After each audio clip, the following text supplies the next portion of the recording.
all of us were excited about Matheus Cunha, but the recent update we've gone ahead to get from some good sources indicate that maybe United and Matheus Cunha are really far apart. Welcome to the United Matters channel. How are you guys and where are you watching us from? And why is this transfer really far apart? The reason is simple.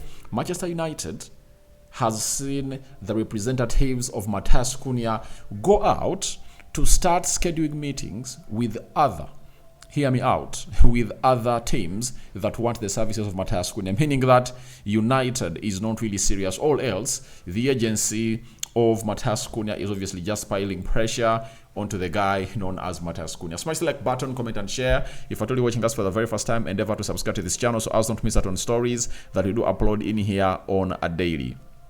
Now, Cunha is one of those players that United looked at first to obviously sign and really agree personal terms. But according to how things are really standing, Manchester United is really one of those sides that has gone ahead to find themselves in a total dilemma on where this guy is obviously going to be playing next. Because TBR Football told us that Matheus Cunha's representatives have scheduled meetings with both Arsenal and Newcastle, although he still favors a move to Manchester United. So they are telling us that however much he still favors a move to Manchester United, one, there are bids that have gone ahead to be made. And those bids are really very huge and very attractive to this guy, because a team like Newcastle is going to be playing the Champions League, and there is no way you downplay its efforts, especially when it comes to really having a guy like Matheus Cunha onto their transfer list. That is really very important about anything that is set to happen afterwards if this meeting really goes through. And the moment the agents have gone ahead to obviously show themselves that they've put out their client to come out and obviously talk to Newcastle and Arsenal, it really worries me, because when you look at the hierarchy of Arsenal and Andre Batha coming in through, he really has a reputation of really convincing players to come and really play for the club of Arsenal. And he has the techniques, and I don't think that Vivel can really match the levels of really convincing these other players, you understand, to come in through. His experience is really huge, and I tell you what, it's really one of those transfers that we have to look at and really wait and see when United will sign this. Though he still favors to play for the club of Manchester United, I don't think that I can come here and authoritatively say it's a done and dusted deal for the club of Manchester United and this guy. So we are here to wait and see how that pans out. And this is Valentina Follan. He works for Gol Brazil. He went ahead and obviously had something to say about Matheus Cunha to the side of Manchester United. He said Manchester United's transfer fee for Matheus Cunha will be £62.5 million plus a further £5 million add-ons in there.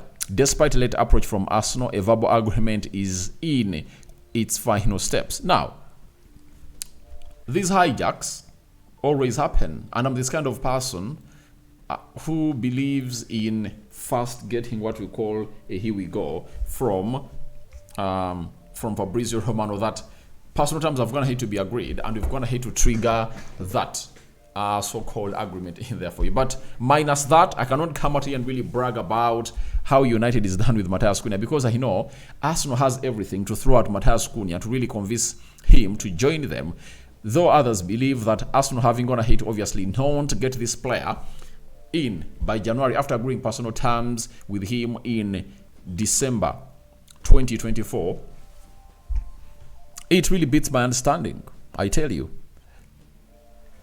Because this player can turn heel. I tell you, he can turn heel as a player, and he can obviously say, I'm not going to play for Manchester United, because we are dilly-dallying around as Manchester United, and you're really giving all space for this guy. And remember, his story was broken in March. Can't you imagine? From March, April, and May, we are not yet done with this deal. Yet Chelsea went ahead to sign Giovanni Kenda, from Sporting Lisbon, a player that we needed, and they're going to keep him, and they're going to keep him there until 2026. So Chelsea has a very competent team. When you look at how they do their transfers, do you know how many players Chelsea has signed so far?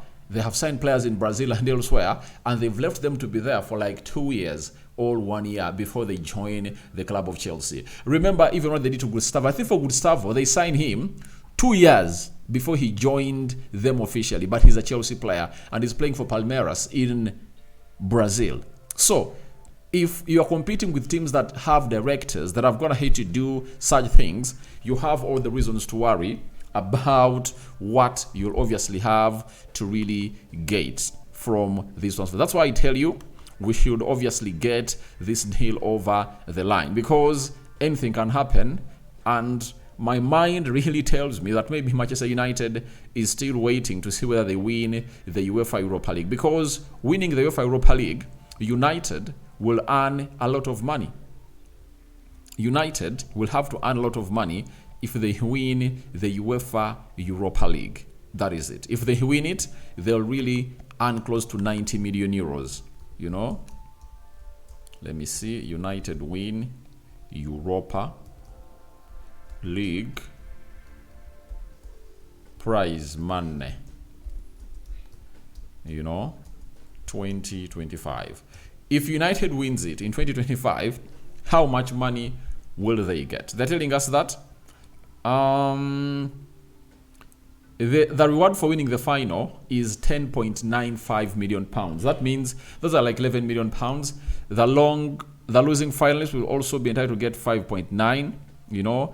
It means United's money could surpass 20 million if they are victorious in Bilbao. So that's what you're really getting in through from the club of Manchester United. So we wait and see how that pans out. But 10 million pounds awaits Manchester United in the final if at all we lift that trophy. So it shows you how important it is for the club of Manchester United to win this big trophy. Though to teams that play in the Champions League, this is really not big. But for a club like Manchester United, knowing that if they go ahead and win the UEFA Europa League, they go into the finals of they get into the Champions League of next season. I think that really inspires them a lot. But Spurs is also not an easy nut to crack. If you've been following Spurs for some time, you know exactly what they bring on the table. They are really a very hard team, and they're having most of their players back. That's why I tell you it's not gonna be an easy game for the club of Manchester United. So let's wait and see how that pans out. But for Matheus Cunha, he favors Manchester United. But the longer we take without really letting this guy leave, and join us officially, the longer or the more chances of teams like Arsenal, Newcastle, and Nottingham coming through to obviously sign the player. But he is really one of those players that I would love to see at Manchester United because of his versatility. He can play as a left forward, right forward, center forward. He can also play as a number 10, all behind a number 9. That is Cunha for you. And he has gone ahead to continue scoring goals because he knows to it that he's a hot cake, and he still has to send a message to his suitors that, please, I'm 25 and I'm really hitting the ground running. Remember, by the last time I did the story of Matheus Cunha, he had scored 13 goals, and as we speak right now, he has gone ahead to add yet more 2 on his tally this season, and he has scored 15 in 31 games and 6 assists. That is, all those are 21 goal involvements into the mix, and that is how we've gone ahead to obviously gauge all this into a nutshell. So that is Matheus Cunha for you, 1.8 meters tall. He's a Wolverhampton Wanderers player. Release clause is 62.5 million pounds. United are really willing to pay, but I don't know when they're willing to pay this amount of money. I think the other factor that United is waiting to really cash in for this player is Marcus Rashford, and where is he gonna be? Remember, he got an injury, but teams like Barcelona have joined the queue, PSG have joined the queue, so we are waiting to see how the club of Manchester United will really wait. Will they wait for Manchester United or for Rashford's sale? Because Rashford is an academy graduate and he's pure profit. Will they wait for the selling of Anthony? Will they sell Garnacho? We are waiting to see how things pan out, because the coming in of Cunha just sends you a message that maybe Garnacho might leave the club of Manchester United because he's also another player who really ticks that box of really pure profit. Your reactions to Matheus Cunha to Manchester transfer hijack are welcome in the comment section below.